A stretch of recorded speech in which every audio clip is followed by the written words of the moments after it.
a história das redes tem ajudado a análise econômica, né, especialmente a discussão de desenvolvimento econômico, né? Eu vou contar uma história, eu vou contar duas histórias aqui. A primeira história é de como essa rede chegou em economia, né? Essa rede, o único slide que eu tenho na apresentação é esse slide aqui. Eu vou contar um pouco a história de como esse slide chegou na economia e como os físicos das redes complexas, e aí o grande nome é obviamente o Barabás, né? Como esses físicos das redes complexas ajudaram e têm ajudado muitos economistas no estudo de economia, especialmente do desenvolvimento econômico, usando redes, né? Eu brinco até que essa aplicação de redes em economia, na minha opinião, é quase como o telescópio do Galileu, né? Foi um breakthrough empírico de um tamanho assim, realmente gigantesco. Na minha opinião, foi o maior salto empírico que se viu em economia nos últimos 50 anos, talvez, né? Essa rede, especialmente essa rede que foi construída pelo Barabás, pelo César Hidalgo, pelo Ricardo Hausmann e pelo Klinger, que foram dois economistas de Harvard, né? O Ricardo Hausmann, que é um economista venezuelano, que é professor em Harvard, na Kennedy School, e o Billy Klinger, que era um aluno dele lá de doutorado, se não me falha a memória, construíram essa rede junto com o César Hidalgo, que hoje é professor de Media do MIT, e junto com o Barabás, né? Essa rede foi fruto de um dos papers da tese de doutorado do Hidalgo, também, se não me falha a memória, né? Então essa rede foi um breakthrough empírico, na minha opinião, na minha visão, para os economistas os mais importantes que a gente teve nesses últimos 50 anos, né? Por isso que eu faço a brincadeira do telescópio do Galileu, né? Na minha cabeça, a perspectiva que essa rede trouxe para os economistas equivale ao que o Galileu trouxe do ponto de vista de ganho empírico quando ele, entre aspas, inventou o telescópio. A gente sabe que ele não inventou, na verdade ele foi aperfeiçoando aquelas lunetas, aqueles binóculos que eles já faziam lá em Haia, né?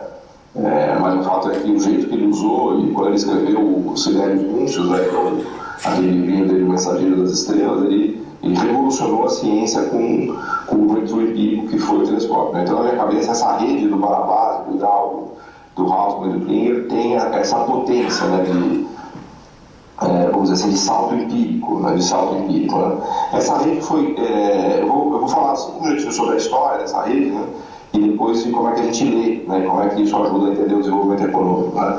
Essa rede foi criada, ou pelo menos está publicada num paper de 2007, que foi publicado na revista Science, né? E assinada por esses 4 autores, 2 físicos e 2 economistas, né?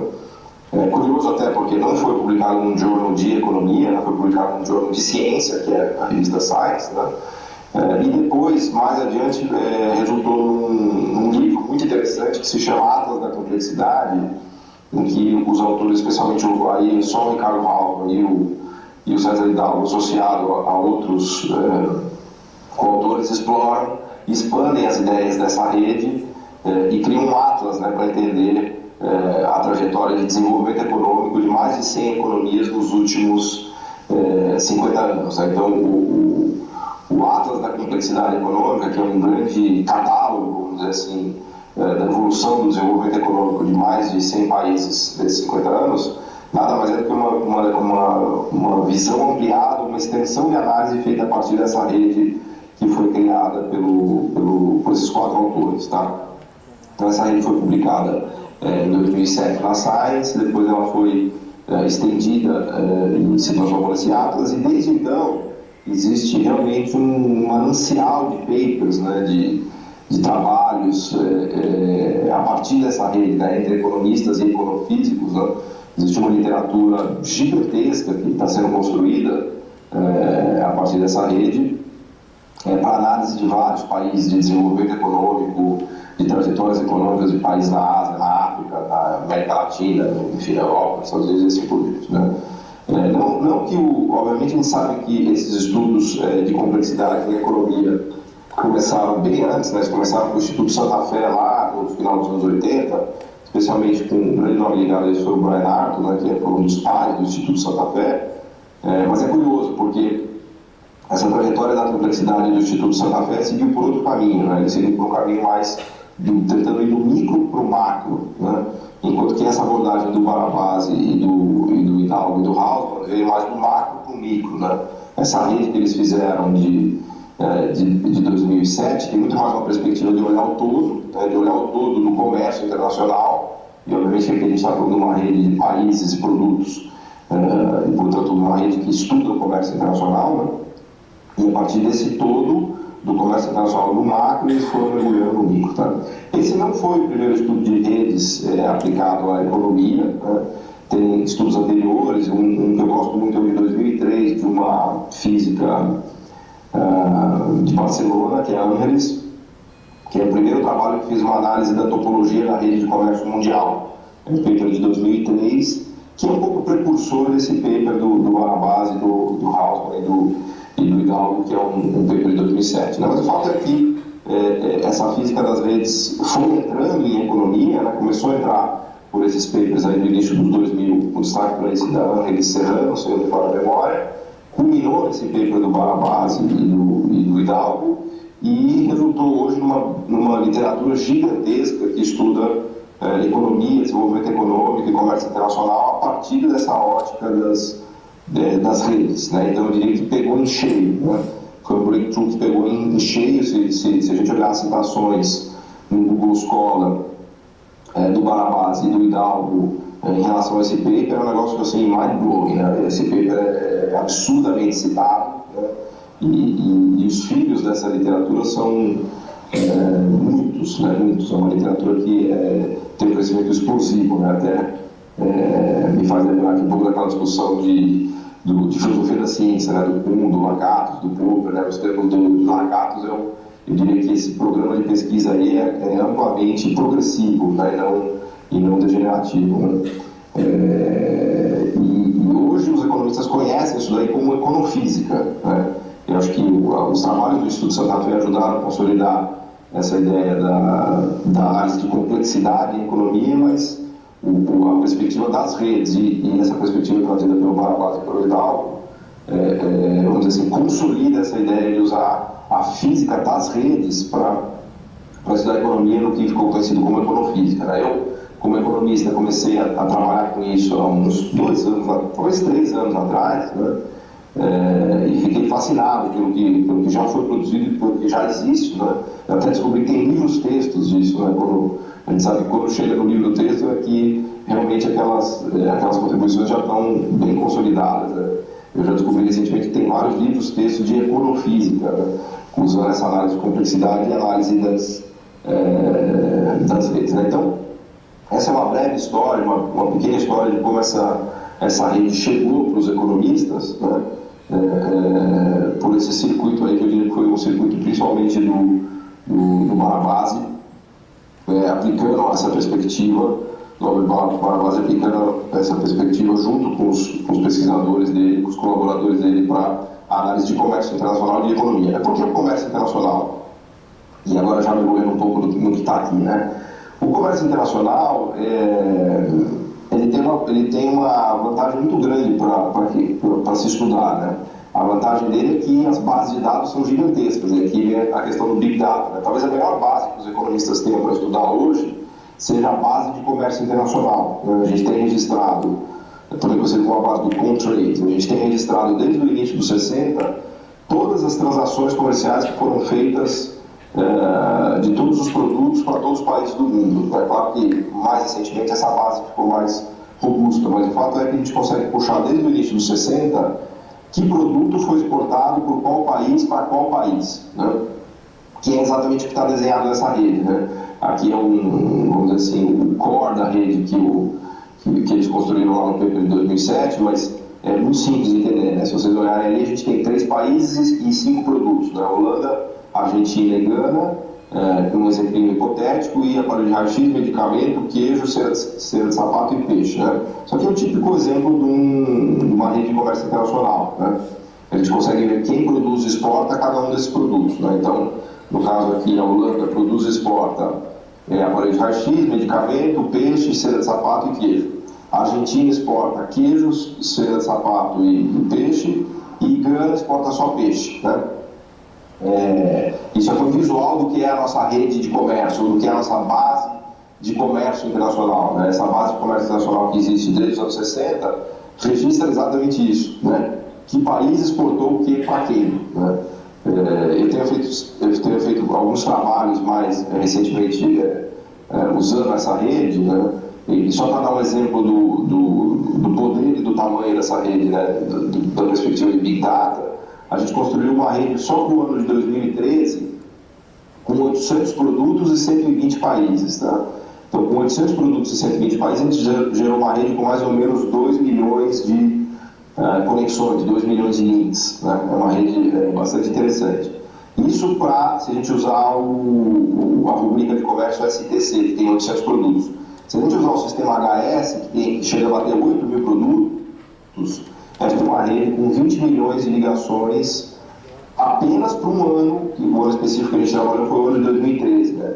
Apenas para o ano de 2013 a gente constrói uma rede com 20 milhões de ligações, que são ligações entre os produtos e os países que fizeram comércio naquele ano, né, de 2013. Então, fazendo uma extrapolação simplista, em 10 anos a gente teria uma rede de 200 milhões de ligações e em 50 anos a gente teria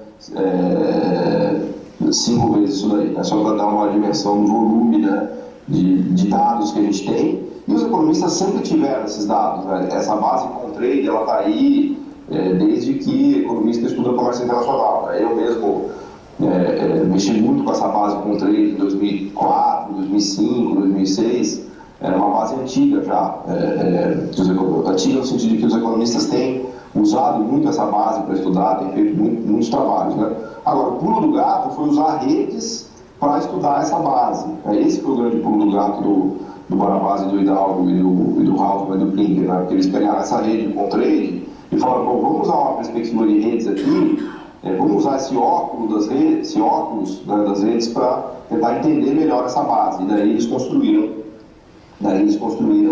essa rede maravilhosa, né, que eu vou explicar um pouquinho mais dos detalhes agora, mas vamos dizer assim, o grande salto empírico foi a maneira de enxergar, né, um pouco de novo a brincadeira do telescópio do Galileu, né?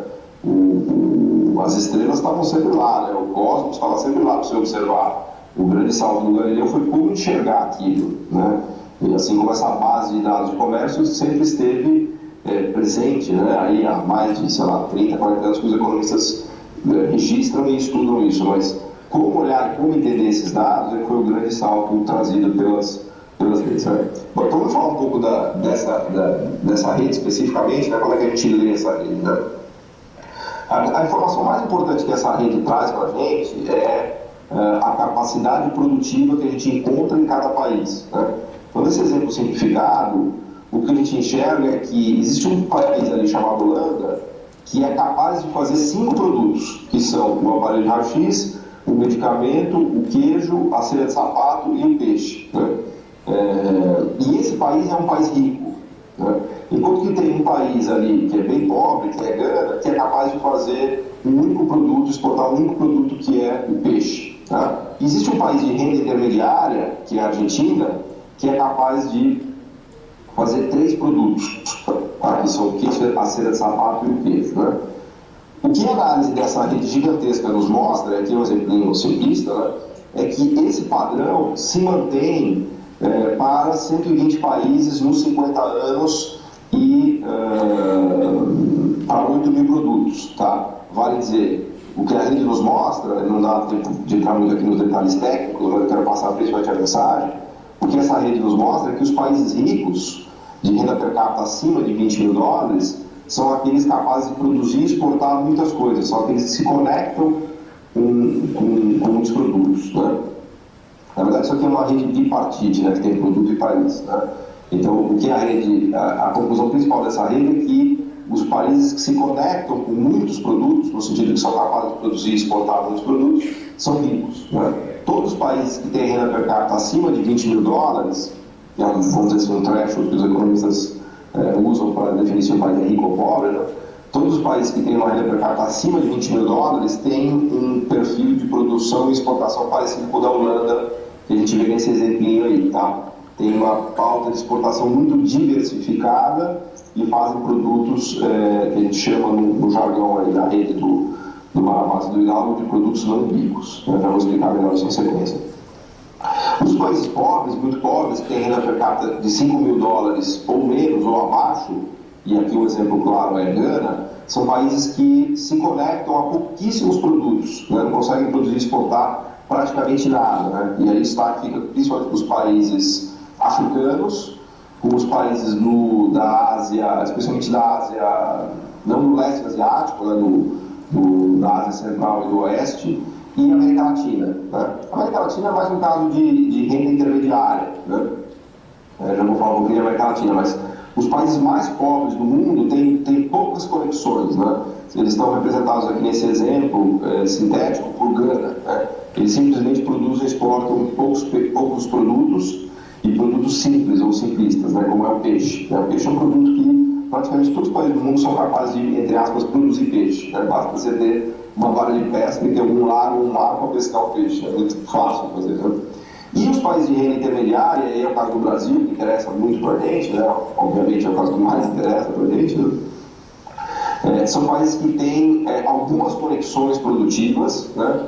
Mas não chegam a ter muitas conexões produtivas, como é o caso o Brasil, Argentina, Chile, os países latino-americanos do modo geral, tem essas, vamos dizer assim, o que a gente chama de conexões intermediárias, né? Conexões intermediárias no sentido de que eles têm uma pauta de produção e de exportação mais rica e mais sofisticada do que os países pobres, de renda per capita abaixo de 5 mil dólares, mas eles têm uma pauta de exportação muito menos diversificada e sofisticada do que os países ricos, que são os países com renda per capita acima de 20 mil dólares. Tá? Então, na verdade, o que a gente chama de países de renda intermediária são os países que têm uma renda per capita de mais ou menos 10 mil dólares, tá? Um pouco mais, um pouco menos. Tá? O Brasil tem exatamente 10 mil dólares. Né? Os intermediários que estão avançando estão indo para 15 mil, e os intermediários atrasados estão aí na faixa de, sei lá, 8 mil dólares. Eu destacaria, por exemplo, Indonésia, Tailândia, que é um país que tem avançado bastante. Né? Mas tudo isso a gente já conhecia, né? Nós economistas já conhecíamos dos estudos empíricos que a gente fazia com essa base com o trade, mas agora com essa rede ficou ridiculamente fácil de enxergar isso. Né?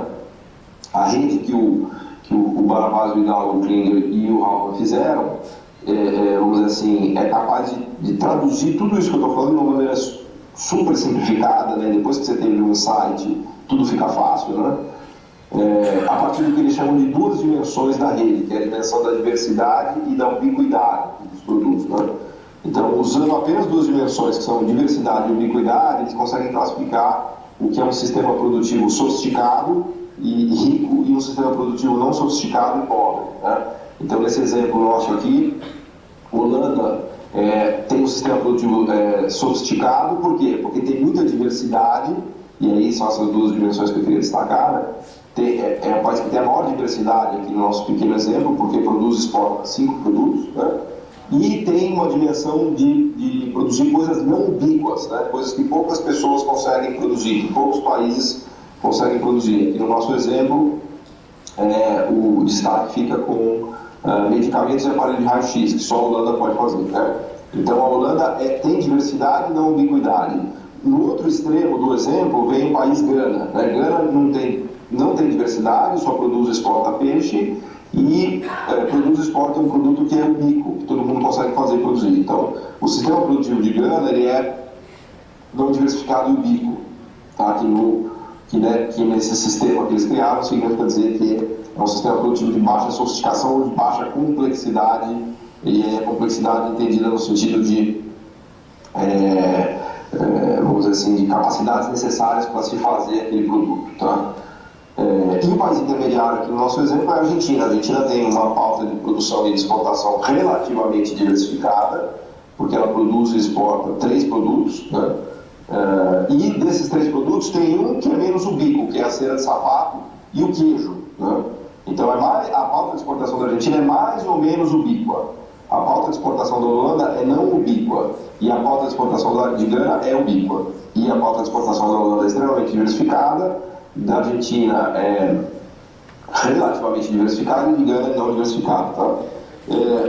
Essa ideia da diversificação da pauta e da estrutura de exportação já vinha de um trabalho que o próprio Ricardo Hausmann vinha desenvolvendo com o Danny Roderick lá na Kennedy School, né, onde eles são professores em Harvard. Né? Eles têm um paper muito interessante cujo título é What You Export Matters. Né? Eles mostravam que nesse paper que a composição da sua pauta de exportação era muito relevante para explicar o nível de renda per capita e a riqueza relativa dos países. Né? Só que essa rede foi um salto muito grande, porque eles passaram de uma análise pura e simples da pauta de exportação para uma análise integrada em redes e conseguiram tirar essas dimensões de ubiquidade e diversidade, e isso tem um poder explicativo fenomenal. Né? Claro que aqui a gente está dando um pequeno exemplo para 3 países, 5 produtos, mas isso daqui, toda essa mecânica, toda essa metodologia, a gente usa para estudar 8 mil produtos, 120 ou 150 países, dependendo do ano, e em 50 anos. Né? Então nós estamos falando de uma base Big Data gigantesca. Né? E as conclusões são muito robustas. Né?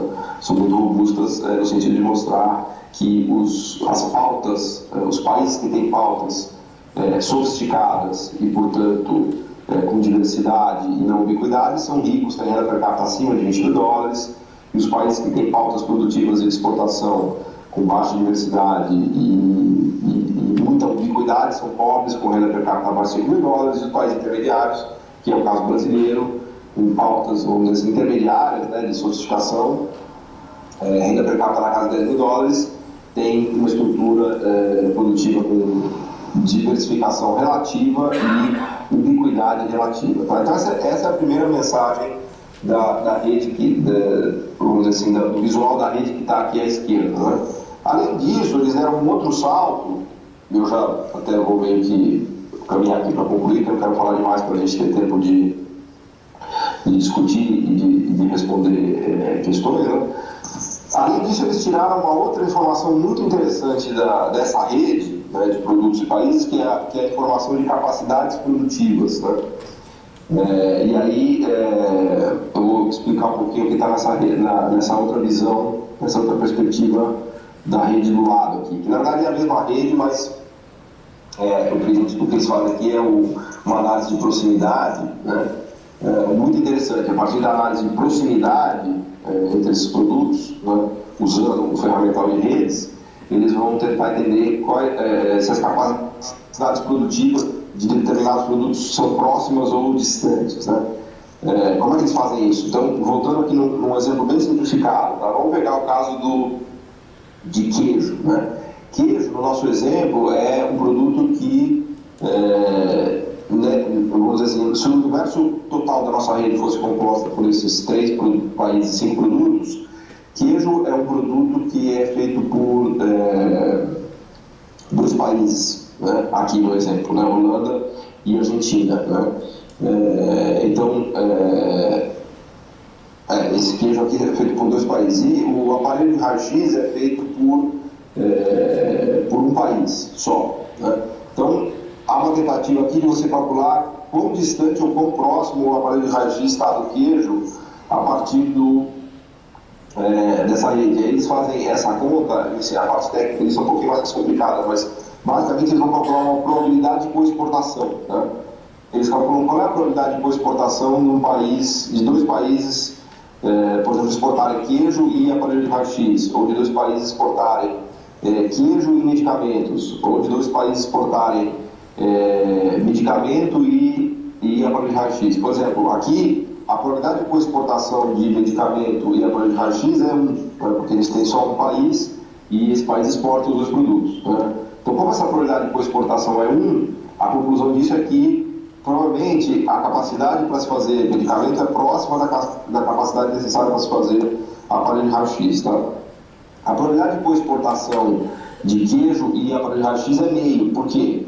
Porque nesse nosso pequeno exemplo, a gente tem só um país que exporta queijo e aparelho de raio-x. O outro país exporta só queijo e não é capaz de exportar aparelho de raio-x. Né?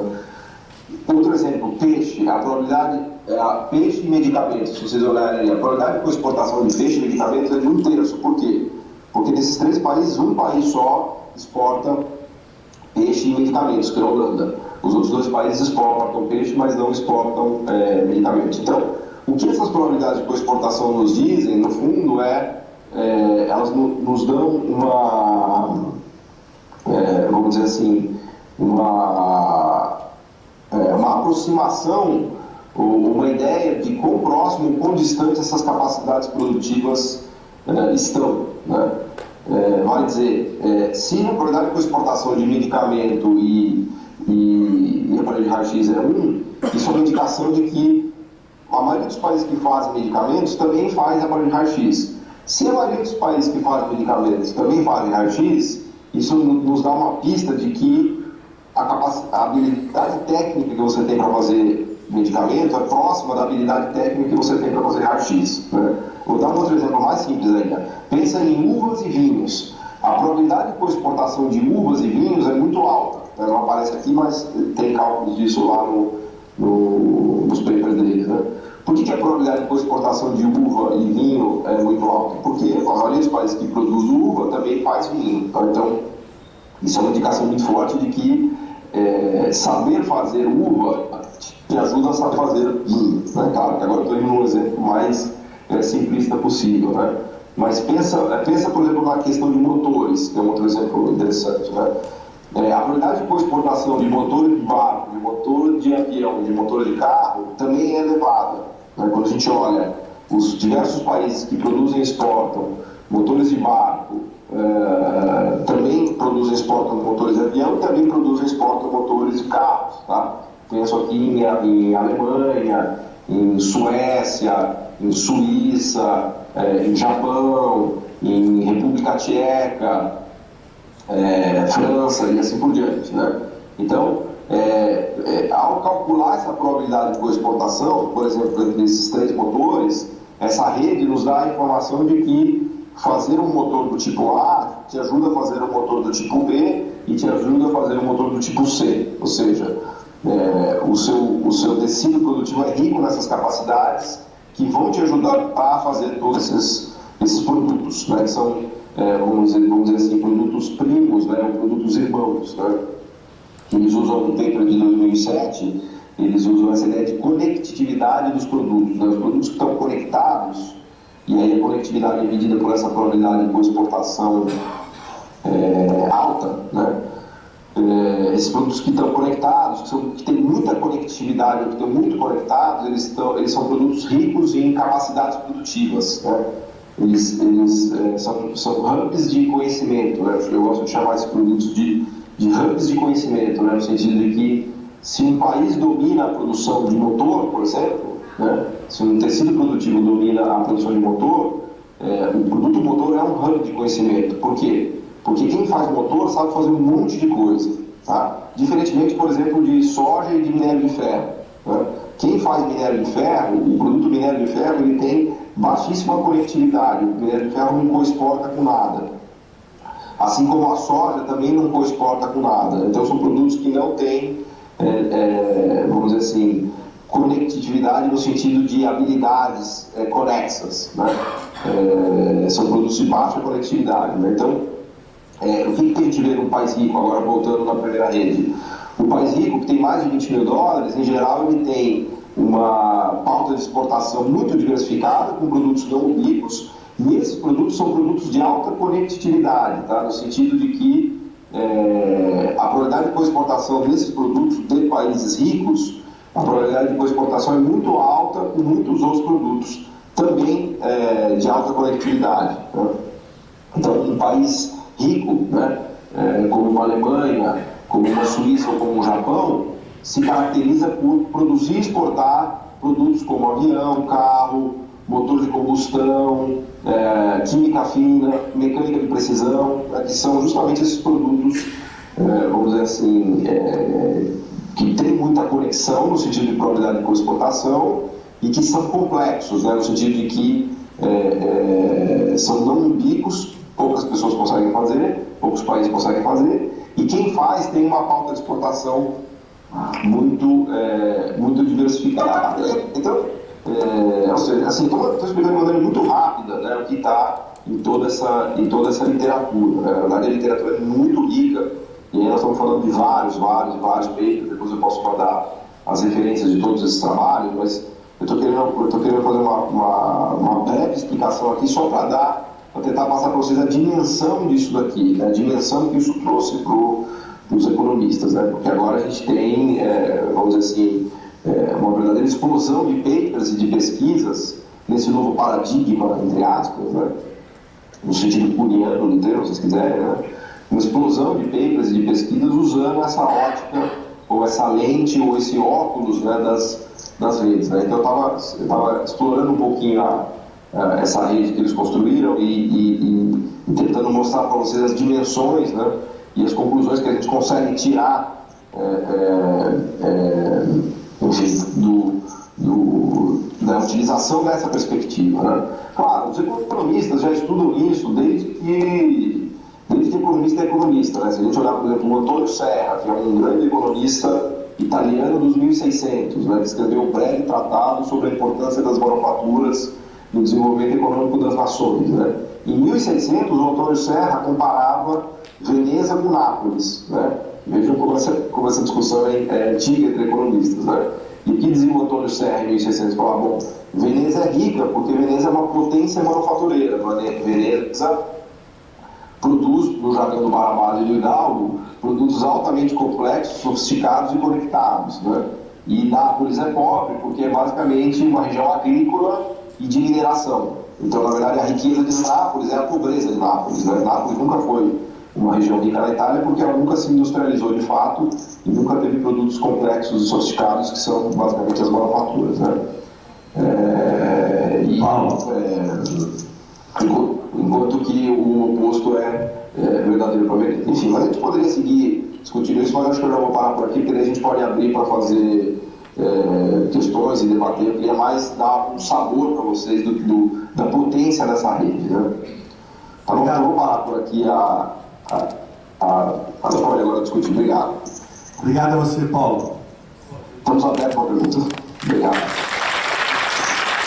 Eu queria agradecer, a gente está falando aqui o Marcos Cavalcante, coordena o CRI, tem que olhar para lá. Tudo bom? Como a gente não falou aqui na abertura, o Paulo, além de ser a meu conhecimento, a pessoa que mais entende sobre esse assunto, complexidade, redes complexas e economia, ele publicou um livro recentemente, esse ano, que lá no site do CRI vocês vão achar um link, inclusive, para onde comprar o livro do Paulo. E é um dos raros economistas que eu conheço. É um dos raros economistas que eu conheço que interessados nesse assunto. A gente, no último semestre lá na COP, deu um curso no mestrado, onde a gente estudou esse atlas da complexidade, que ele citou aqui, do César Hidalgo, e a sensação foi a mesma que ele expôs aqui. O Einstein tem uma frase que eu acho muito legal, que ele diz assim: as ideias geniais são simples e óbvias. O que ele quer dizer com isso? É que depois que você ouve uma ideia genial, você diz assim, putz, cara, mas isso é óbvio, estava na cara. Pois é, estava na cara, mas ninguém tinha dito antes dele. Então, eu acho que o que o Paulo trouxe para a gente é que, de fato, parece muito simples e óbvio tudo isso que ele acabou de falar para a gente, mas é absolutamente genial, de fato, você analisar uma sociedade, uma economia, a partir de dados que já estavam aí há muito tempo, mas que com essa nova lente permitiu a gente ver com muita evidência, né, a importância da complexidade. Né? Em resumo, o Paulo disse aqui para a gente é que ficou muito claro que o que é melhor, você exportar $1 bilhão num produto só ou $1 bilhão em 5 produtos. É óbvio que é muito melhor você exportar $1 bilhão com 5 produtos, demonstra uma capacidade, uma competência muito maior daquele país. Mas a minha pergunta para você, só para iniciar aqui, outras pessoas do plenário também vão perguntar, e aí, né, quer dizer, dado esse quadro, e você já falou algumas coisas sobre o Brasil, minha pergunta para você é o seguinte: se a gente fosse pensar uma estratégia de desenvolvimento econômico, né, o que você sugeriria? Né, no sentido que, por exemplo, a gente tem visto muito na televisão, o agro é tudo, o agro é isso. Você acabou de falar que Porque a soja é um país, é um produto com baixa conectividade, né? Baixa complexidade. Que estratégia de desenvolvimento você sugeriria? Agro é tudo? Certamente agro não é nada, mas assim, talvez não seja tudo. Que estratégia você, a partir dessa análise, desse óculos, de olhar a realidade, como você pensaria uma estratégia para desenvolver no Brasil? Tá. Eu acho que o que a história mostra para a gente, o que a análise desses dados mostra, é que o desenvolvimento econômico ele foi fruto do que eu chamo de construção de complexidade, né? Então, se tivesse que, vamos dizer assim, sugerir ou recomendar o caminho que eu sugeriria é de construir complexidade, né? As sociedades que foram capazes de construir complexidade, né, no sentido de criar um sistema produtivo mais sofisticado, foram as que se desenvolveram, né? Bom, aí no caso brasileiro tem, obviamente, essa discussão das commodities, da mineração, da agricultura e tudo mais, né? É importante dizer que a mineração, as commodities e a agricultura são, por essência e por definição, não complexos, tá? São produtos não complexos, tá?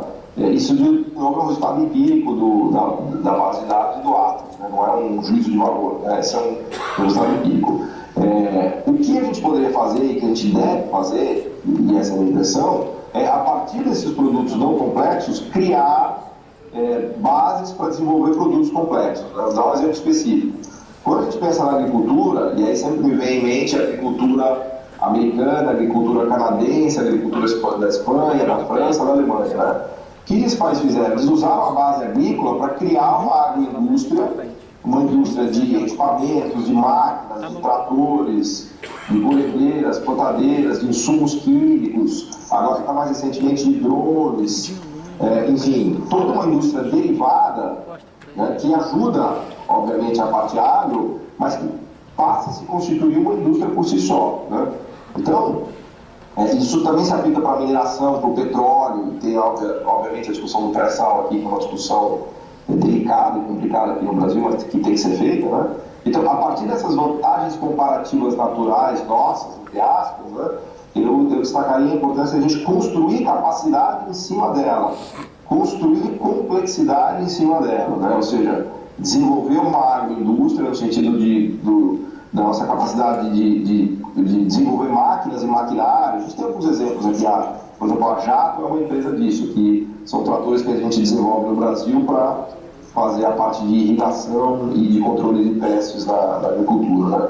Mas o que eu sugeriria é o seguinte: ficar só na agricultura não dá, ficar só na mineração, nas commodities não dá, a gente nunca vai se desenvolver fazendo só agricultura e mineração. O que dá para fazer é usar a agricultura e a mineração como catapulta para uma indústria de extração de petróleo, de extração de minério de ferro, de abastecimento, vamos dizer assim, de exploração da parte agrícola, mas sempre pensando no sentido industrial do termo, tá? Então, não adianta, né? Não tem como, nenhum país ficou rico explorando agricultura e mineração e commodities. Não quero dizer com isso que os ricos não tenham uma agricultura pujante, um setor de commodities pujante e mineração pujante. Eles têm, mas eles usaram isso como catapulta para desenvolver um sistema industrial que abastece, né, e que fornece e que ajuda o desenvolvimento da produção e extração desses bens, né? Não só um sistema industrial, como um sistema de serviços empresariais também, né? De serviços sofisticados empresariais que também ajudam no desenvolvimento desses setores, tá? E aí, eu obviamente sou entusiasta de políticas públicas para se fazer isso, para se ajudar, né? Especialmente a parte de política de inovação, né? Acho que o governo tem um papel muito importante em políticas públicas, política de inovação, de fomento, de indução, e assim por diante. Podemos explorar um pouco isso também, se vocês quiserem. Né? Na mesma linha tem uma empresa que foi incubada na PUC, a Piper, que ela faz uns PIPs, uns robozinhos que vão inspecionando os dutos da Petrobras, que é uma empresa hoje que concorre com a General Elétrica. Então, exato. Nessa mesma linha. A Sarita Albagre, tem gente perguntando aqui, então vamos fazer pergunta aqui do plenário. A Sarita Albagre, que é pesquisadora do IBIC, Instituto Brasileiro de Informação e Ciência e Tecnologia, tem uma pergunta para você. A orientação é para eu me virar. Bom, boa noite. Eu estou te vendo bem. Eu não posso ficar tentada a olhar para trás. A tua imagem está atrás da gente. Bom, não, eu queria tratar de uma uma outra dimensão da complexidade, né? Porque você tratou da complexidade na dimensão econômica, estrito senso, e como o Marcos perguntou, o desenvolvimento econômico, né? Mas eu acho que uma das belezas, uma das questões do Big Data é exatamente a gente lidar com a heterogeneidade, né, de dimensões e de tipos de dados de variáveis diferentes, né? Então, a minha pergunta é se esse seu esquema pode incluir essa outra dimensão da complexidade, que são, por exemplo, as variáveis sociais, ambientais, né, outras perspectivas de desenvolvimento, porque me parece que você olhou esses setores na sua complexidade mais tecnológica. Eu acho que a questão da agricultura ou da mineração não são nada simples, elas são extremamente complexas. Se a gente observar os impactos ambientais, as questões sociais, a questão fundiária, enfim. Então, a minha pergunta era mais nesse sentido. Perfeito. Bom, parece até que essa pergunta foi combinada, porque eu queria falar da dimensão da desigualdade econômica e da dimensão ambiental, né? Então, essa pergunta é perfeita, né? Eu sou muito economista. A gente vai fazer uma rodada de perguntas. Você quer fazer uma rodada? Talvez seja melhor, Você anota as perguntas. Tem uma pessoa lá atrás, ó. Ele pediu primeiro. Tá bom. Melhor, tá bom? Só vou pegar uma caneta aqui, o seu Isso. Então a Sarita fez a primeira pergunta, que é a dimensão da complexidade não é só econômica, envolve os aspectos sociais, ambientais, etc. Bom dia, eu sou Juan, pesquisador da Embrapa, e eu trabalho na Embrapa Caprinos de Ovinos, lá no interior do Ceará, Sobral. E a minha pergunta é bem na linha da pergunta da professora, se o professor Paulo conhece utilizações dessa abordagem para tratar de aspectos de desenvolvimento econômico ou geração de renda no meio rural, desigualdades e redução da pobreza, por exemplo, geração de renda. Uma terceira pergunta aqui na frente. E aí você responde, tá bom? Bom dia, Paulo. Eu sou o Roberto, trabalho com BI e Big Data na Caixa Econômica. Primeiro contato aí com o Network Science. Obrigado aí pelo toque. E você começou falando do estudo macro para o micro, do micro para o macro. Eu queria saber se tem uma correlação desse comércio, que é uma base de comércio internacional, com o comércio nacional de cada país. Queria saber se tem uma correlação ou correlações interessantes que você queria destacar. E eu entendi um padrão no comércio internacional que quanto mais pobre o país, menor o portfólio de produtos e menor a correlação desses produtos em relação à coprodução. Eu queria saber se tem alguma exceção a essa regra que você queira destacar, por exemplo, um país rico que produz uma coisa ubíqua, mas só ele produz, ou no inverso, um país pobre que produz alguma coisa de alta tecnologia. Se tem alguma exceção aí a esse padrão que você destacou que vale a pena ressaltar aqui para a gente. Obrigado. Tá. Vai lá, Paulo. Tá bom. Então, vamos lá. A pergunta das outras dimensões do desenvolvimento econômico, que são, inclusive, talvez as mais importantes até da desigualdade, da questão ambiental, a boa notícia é que há uma proliferação, já em economia, inclusive, de estudos usando redes e complexidade para tratar da questão da desigualdade e da questão ambiental, né? Eu mesmo estou orientando um aluno de mestrado na Federal de São Carlos, e o mestrado dele é como estudar a questão ambiental a partir da ótica de redes de complexidade. Mas, enfim, isso é uma coisa que eu estou fazendo. Mas tem milhares de trabalhos, tá? É um negócio realmente que está se proliferando. Tem uma proliferação disso aí. E as pesquisas e os resultados são impressionantes, né? Tem um pesquisador que eu gosto muito, que é uma referência que acho que vale a pena citar aqui, que é o Dominique Hartmann.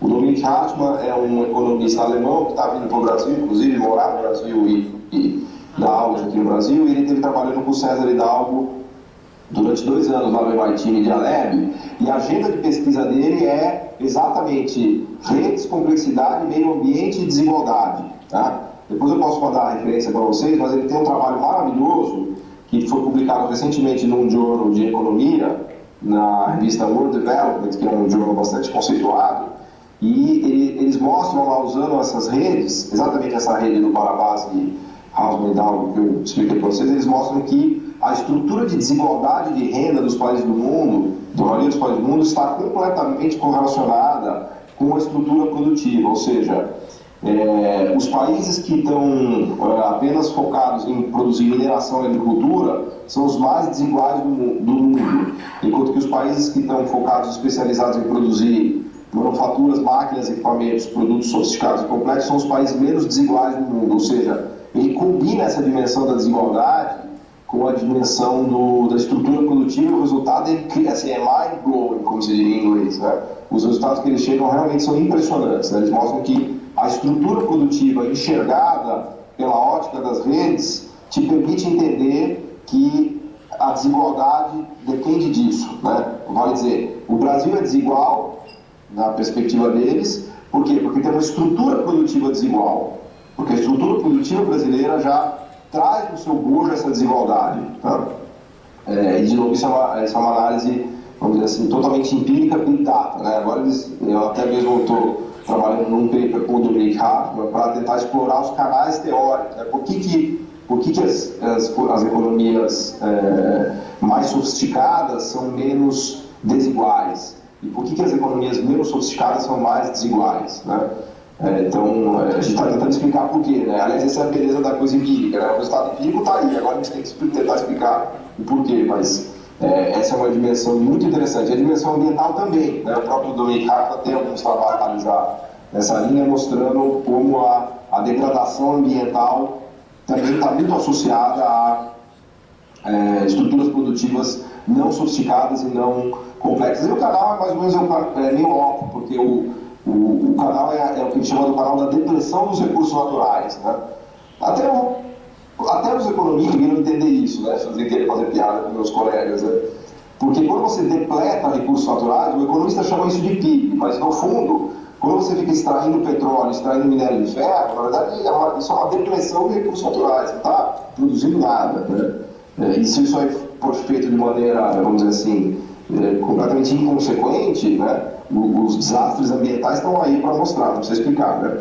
Mas a notícia interessante é que, usando essa ideia de sofisticação produtiva e de complexidade e os dados que a gente tem com essas bases, dá para ver resultado empírico robusto que mostra isso, né?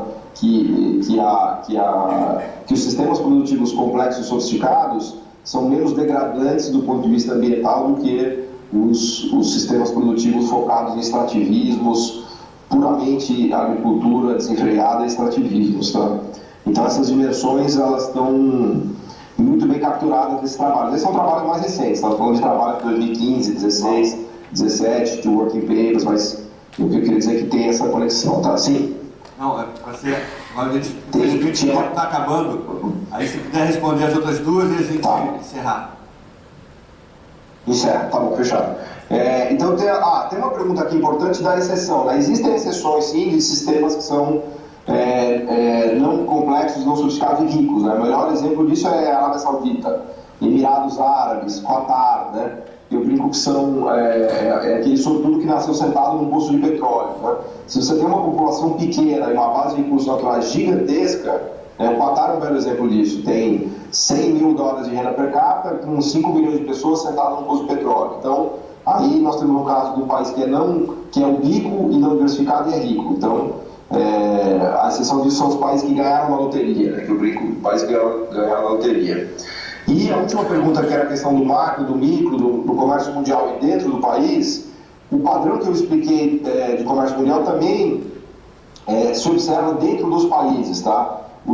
Existe um padrão de municípios que são mais diversificados e sofisticados, são os mais ricos, os estados que são os mais diversificados e sofisticados são os mais ricos, tá? No Brasil isso é bem claro, né? Se a gente olhar a questão dos estados, do Nordeste e do Sudeste, ou dos próprios municípios dentro dos diversos estados, né? Então, só para destacar que esse padrão também se replica no âmbito, vamos dizer assim, regional, estadual e municipal, tá? Ele não é só mundial, também tem vários trabalhos nisso, tá? Acho que é isso, né? Mais ou menos, eu gastei mais tempo na coisa da desigualdade do meio ambiente, que acho que era mais interessante explorar, tá? Muito obrigado, Paulo. Foi um prazer enorme te conhecer, mesmo que seja à distância. Um grande abraço para você e a gente vai continuar. A gente tem se falado